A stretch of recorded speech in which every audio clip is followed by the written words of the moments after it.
அனைவருக்கும் வணக்கம். ஜெய் ஸ்ரீராம், ஜெய் ஜெய் ஸ்ரீராம்.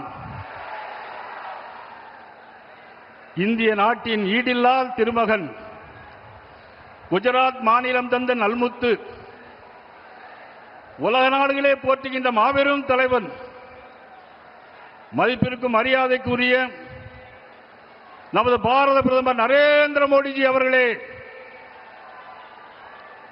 அண்ணா திராவிட முன்னேற்ற கழகத்தின் பொதுச் செயலாளர் அண்ணன் எடப்பாடி பழனிசாமி அவர்களையும்,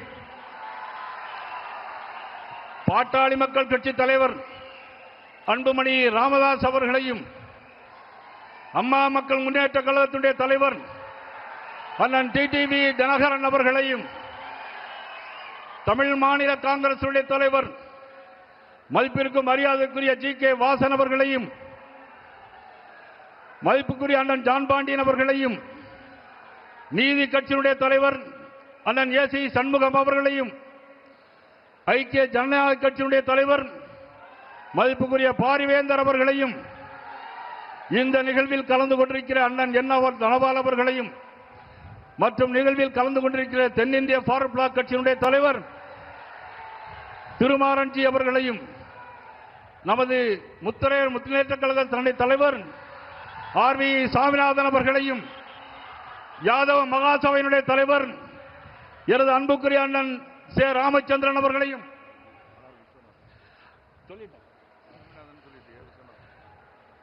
ஆர்.வி. விஸ்வநாதன் அவர்களையும், என்.ஆர். தலபாலன் அவர்களையும், அண்ணன் பூவை ஜெகன்மூர்த்தி அவர்களையும், இன்னும் தேசிய ஜனநாயக கூட்டணியுடைய சார்ந்த அமைப்புகள் அனைவரையும், திரளாக வருகை நிற்கின்ற தேசிய என்டிஏனுடைய அனைத்து தொண்டர்களையும், பத்திரிகை நண்பர்களையும் வருக வருக என வரவேற்கிறேன். எனது அன்புக்குரிய தம்பிக்கு பேசும்போது சொன்னார்கள், 2 தினங்களுக்கு முன்னாலே ஒரு மாநாடு என்று சொல்லி ஒரு பொதுக்கூட்டத்தை கூட்டினார்கள். மாண்புமிகு ஸ்டாலின் அவர்கள் பேசும்போது சொன்னார், எங்களுக்கும் தமிழ்நாட்டிற்கும் டெல்லிக்குமான போட்டி இந்த தேர்தல். அவர் சொன்னது தமிழ்நாட்டிற்கும் டெல்லிக்குமான தேர்தல் என்று சொன்னார். நான் சொல்லுகிறேன், முதலமைச்சர் ஸ்டாலின் அவர்களே, இது ஒரு குடும்பத்தின் ஆட்சிக்கும் தமிழ்நாட்டு மக்களுக்குமான தேர்தல். இது ஒரு குடும்பத்தின் ஆட்சிக்கும் தமிழ்நாட்டு மக்களுக்குமான தேர்தல். குடும்ப ஆட்சியை முடிவு கட்டுகின்ற தேர்தல் இன்றைக்கு மலைக்கோட்டை மாநகரிலே நடைபெறுகிறது. பிரதமர் நரேந்திர மோடிஜி எப்பொழுதெல்லாம் சென்னைக்கு வருகிறார்களோ, பிரதமர் நரேந்திர மோடிஜி எப்பொழுதெல்லாம் தமிழகத்திற்கு வருகிறார்களோ, அப்பொழுதெல்லாம் தாய்மாமன் சீர்கொண்டு வருவதை போல, தாய்மாமன் வீட்டு சீர் வருவதை போல, இன்றைக்கும் 5600 கோடி ரூபாய்க்கு அடிக்கல் நாட்டியிருக்கிறார்கள். இன்றைக்கும் மதுரைக்கு வரும்போது 4400 கோடி ரூபாய் மதுரைக்கு வரும்போது, தாய்மாமன் வீட்டு சீர் வருவது கூட லேட்டாக வரும். ஆனால் எங்கள் பாரத பிரதமர் நரேந்திர மோடி அவருடைய சீர் இன்றைக்கு தமிழகத்திற்கு வந்து கொண்டே இருக்கிறது. கப்பல் போக்குவரத்துறை அமைச்சர் சர்வானந்த சோனாவால் அவர்கள் 1700 கோடி ரூபாய்க்கு திட்டங்களை தூத்துக்குடியிலே தந்தார்கள். 2025ஆம் ஆண்டு எங்களது பாரத நரேந்திர மோடி அவர்கள் தூத்துக்குடிக்கு வந்து 5000 கோடி ரூபாய்க்கு துறைமுக திட்டங்களை தந்தார்கள். யார் தந்தது? பிரதமர் நரேந்திர மோடி தந்தது. யாருக்காக தந்தது? தமிழக மக்களுக்காக தந்தார். மலேசியா நாட்டுக்கு போனாலும் தமிழை பற்றி பேசுகிறார்.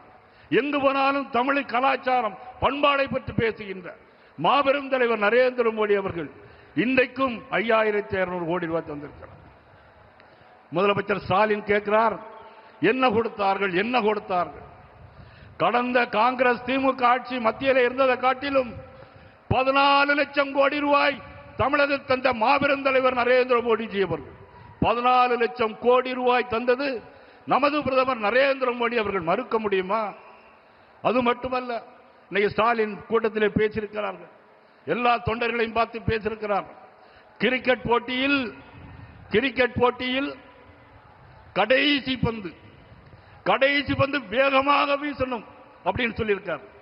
நான் கேட்கிறேன் முதலமைச்சர் ஸ்டாலின் அவர்களை பார்த்து, நீங்கள் வீசுவதற்கு விக்கெட்டே இருக்காது, களத்தில் விக்கெட்டே இருக்காது, எங்க பந்து வீச போகிறீர்கள்? வெகு விரைவில் அதற்கான காரணம் தன்னுடைய மக்களுக்கான ஆட்சி.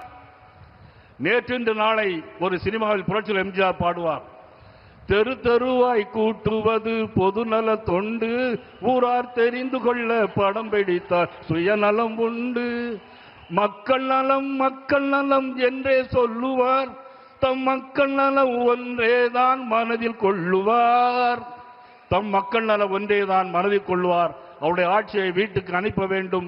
தேசிய ஜனநாயக கூட்டணி ஆட்சி மலர வேண்டும். வெல்க தமிழ்நாடு, வாழ்க பாரதம், வளர்க தமிழ். நன்றி, வணக்கம்.